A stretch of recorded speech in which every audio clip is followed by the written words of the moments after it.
para hacer un brevísimo resumen de este tema, voy a empezar con la deuda de la dictadura. La dictadura militar ya sabemos lo que fue, sabemos lo que hizo, y dejó una deuda de 45.000 millones de dólares, que en 1983 era una suma realmente cuantiosa. En ese momento todos los discursos de la oposición, de las fuerzas políticas, eran que había que revisar la deuda, que había que investigarla, y el presidente Alfonsín, apenas asumió, dijo: vamos a pagar lo que sea deuda legítima. Todo, por supuesto, quedó en palabras. ¿Y quedó en palabras por qué? Porque su primer ministro de Economía, el doctor Grispun, una persona injustamente olvidada, lo primero que hizo fue hacer una auditoría de la deuda privada en el Banco Central para ver cómo era esa deuda. ¿Por qué? Porque sobre los 45.000 millones, la mitad era deuda de empresas privadas que había sido estatizada en 1982 a través de un proceso elaborado por varios presidentes del Banco Central, uno de ellos el célebre Domingo Cavallo. El doctor Grispun, además de eso, presentó una carta de intención al Fondo Monetario Internacional para ver cómo se iba a pagar la deuda con el fondo.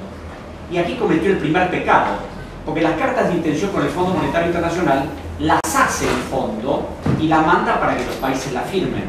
Grispun dijo: si la carta la tiene que mandar el gobierno argentino, lo tiene que hacer el gobierno argentino. Entonces este fue el primer chispazo.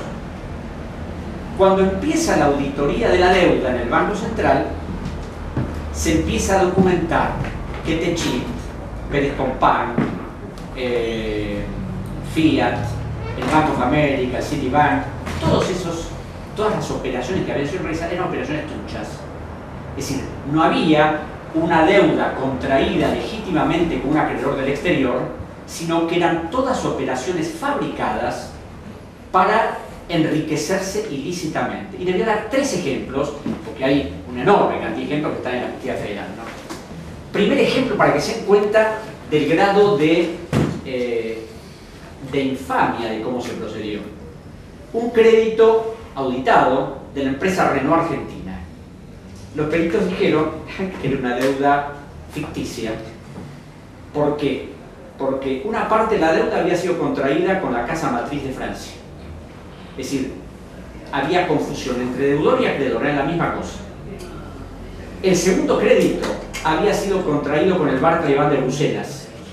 Y los peritos dijeron: no es posible que Renault le deba al Barclay Bank de Bruselas 10 millones de dólares cuando tiene depositados a plazo fijo en el mismo banco 85 millones de dólares.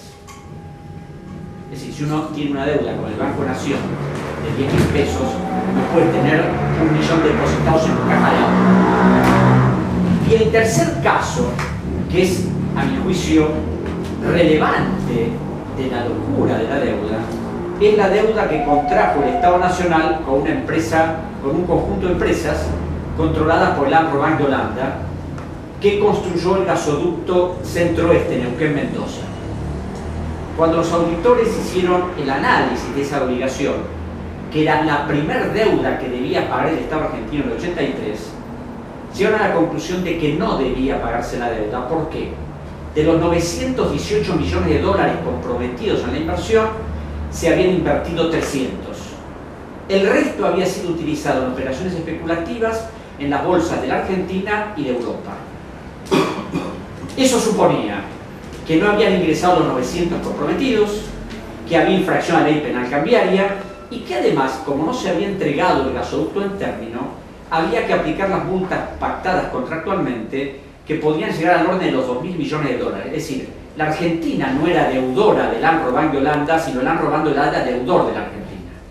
Ese informe, que fue destruido por Domingo Cavallo, yo accedí porque uno de los peritos que intervino en eso, en una conferencia que di, me dijo: nosotros tenemos el duplicado original de esa pericia. Esto fue elevado al jefe del Departamento de Deuda Externa del Banco Central, el doctor Carlos Melconian, célebre economista de la Citi. Y el doctor Melconian, persona muy joven en ese momento, elevó, era jefe del Departamento de Deuda Externa del Banco Central, y él elevó al directorio del banco el informe de los peritos diciendo: los peritos aconsejan que no debe pagarse la deuda por esto, por esto, por esto y por esto. Sin embargo, como el Estado Nacional está negociando sus obligaciones con el Club de París, es necesario reconocer como deuda de la República Argentina esto que no se debe. La Argentina está negociando los acuerdos de Nueva York con el Club de París, por el cual se incorporó al Club de París esta deuda, que en el año 1985 había trepado de los 918 a 1.320 millones de dólares. De esa época. Por supuesto, la investigación no podía seguir, porque involucraba a las principales empresas del país, y esto le costó el cargo al doctor Rispun, que debió renunciar, asumió el doctor Juan Vital Zurruille, salió del presidente del Banco Central, el doctor García Vázquez, subió el doctor Machinea, y la deuda fue reconocida en su totalidad. Y cuando hablaba al principio de esta complicidad de la Unión Cívica Radical y el Partido Justicialista, es porque precisamente el doctor Machinea, prominente figura de la Unión Cívica Radical, fue gerente de finanzas públicas del Banco Central durante la dictadura, y en tal carácter convalidó todas las operaciones ilegales de endeudamiento. Después fue presidente del Banco Central en 1985 y archivó esa investigación, porque por supuesto afectaba a las grandes empresas nacionales y extranjeras. Y finalmente fue ministro de Economía de Fernando de la Rúa en el año 2000, continuando con esta política. Otro de los personajes vinculados expresamente a la Unión Cívica Radical y después al Partido Justicialista fue el doctor Daniel Marx, que por esos misterios que tiene la Argentina manejó la deuda externa desde 1987 hasta el 2001 casi ininterrumpidamente. ¿Por qué digo esto? Porque en 1992, después de firmar el Plan Brady, lo contrató Nicolás Brady en Estados Unidos, estuvo trabajando para él 3 años y después volvió a la Argentina como viceministro de Finanzas de Menem hasta el año 2001, donde fue viceministro de la Rúa en 3 oportunidades. Esa deuda de 45.000 millones originales de la dictadura militar fue acrecentada exponencialmente por los gobiernos de la democracia. Cuando se fue Alfonsín en el año 1989, la deuda había trepado a 62.000 millones de dólares a través de los acuerdos del Club de París, de nuevas refinanciaciones que se habían hecho y de moras en el pago de los intereses y los servicios que nunca se concretaron. Claro, llega Menem y dice: esto hay que arreglarlo. ¿Y cómo lo vamos a arreglar? Ley de reforma del Estado 23696, liquidación y privatización de todo lo que teníamos, y acá un hecho prácticamente desconocido, lo conocen las personas que me han oído, ¿no? Erróneamente se creen que todo el sistema financiero y todo el sistema económico implantado durante la gestión de Menem, en su primera parte, fue obra del ministro Cavallo. No. Cavallo es un hombre indudablemente bastante capaz, pero no tenía la suficiente brillantez para saquearnos de esa manera. Entonces firmó un contrato que yo encontré en el Ministerio de Economía con el Citibank y con JP Morgan para que ellos prepararan todo el plan operativo de la economía argentina desde 1991 en adelante. Privatización de las empresas públicas, reforma del sistema financiero, estatización, es decir, privatización del sistema jubilatorio, modificación de la legislación laboral, reforma de la Carta Orgánica del Banco Central, todo un plan perfecto para que la Argentina no quedara ninguna capacidad de decisión económica. Y tan perfecto fue el plan que mandaron desde los Estados Unidos todos los contratos, cómo había que hacerlos, y en un grado de perfección notable, hasta mandaron las opiniones jurídicas que debían emitir los abogados de la Argentina para convalidar todos los contratos. La Argentina, para todas esas operaciones, tuvo que contratar abogados norteamericanos, es decir, abogados en Nueva York, en Londres, en Alemania, en China, en Japón, en Francia, y todos firmaron los mismos dictámenes que fueron digitados y elaborados por los principales acreedores de la Argentina, que eran el Citibank y Morgan. Más grave que eso todavía, para que den una idea de cómo se fue produciendo la arquitectura de este proceso, es que se atrevieron a mandarle al Procurador del Tesoro de la Nación, que es el abogado del Estado argentino, el dictamen que el procurador debía firmar. Y cuando encontramos ese documento en los archivos del Ministerio de Economía, yo suponía que el procurador, el doctor Alberto García Lema, que además es profesor de Derecho Constitucional en la Facultad de Derecho, uno de los autores de la Constitución del 94, por lo menos había cambiado los términos del dictamen para que no fuera tan evidente que era la copia literal de lo que le mandaban. No, lo firmó exactamente como se lo habían mandado. Cuando yo estaba haciendo investigación en el Ecuador, me acuerdo que encontramos, el Ecuador también tuvo su plan Brady, el dictamen del procurador ecuatoriano. Era exactamente igual al argentino, porque por supuesto los había hecho la misma mano. Ahora, que el procurador del Estado Nacional, el encargado de defender al Estado, el abogado del Estado que debe señalar este contrato es lesivo por esto, por esto, por esto, se haya sometido al dictamen de los bancos, muestra cómo operó el poder financiero y cómo siguió el proceso de endeudamiento.